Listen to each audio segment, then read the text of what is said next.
Chapter 5. Faith in God. When a Battle Creek, Michigan, May 5, 1855, I saw that there was a great lack of faith with the servants of God as well as with the church. They were too easily discouraged, too ready to doubt God, too willing to believe that they had a hard lot and that God had forsaken them. I saw that this was cruel. God so loved them as to give his dearly beloved Son to die for them, and all heaven was interested in their salvation. Yet, after all that had been done for them, it was hard to believe and trust so kind and good a Father. He has said that he is more willing to give the Holy Spirit to them that ask him than earthly parents are to give good gifts to their children. I saw that the servants of God and the church were too easily discouraged. When they asked their Father in heaven for things which they thought they needed, and these did not immediately come, their faith wavered, their courage fled, and a murmuring feeling took possession of them. This, I saw, displeased God. Every saint who comes to God with a true heart and sends his honest petitions to him in faith will have his prayers answered. Your faith must not let go of the promises of God. If you do not see or feel the immediate answer to your prayers, be not afraid to trust God. Rely upon his sure promise, "Ask, and ye shall receive."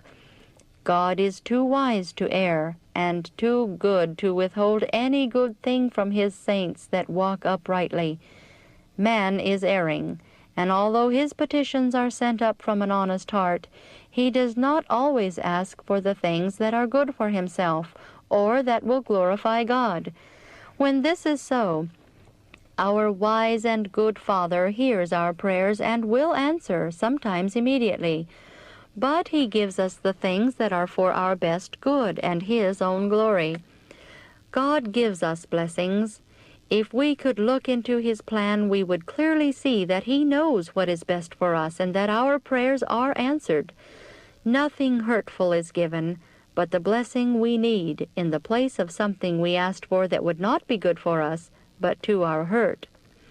I saw that if we do not feel immediate answers to our prayers, we should hold fast our faith, not allowing distrust to come in, for that will separate us from God.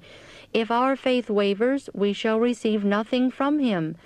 Our confidence in God should be strong, and when we need it most, the blessing will fall upon us like a shower of rain. When the servants of God pray for his Spirit and blessing, it sometimes comes immediately, but it is not always then bestowed. At such times, faint not. Let your faith hold fast the promise that it will come. Let your trust be fully in God, and often that blessing will come when you need it most, and you will unexpectedly receive help from God when you are presenting the truth to unbelievers, and will be enabled to speak the word with clearness and power.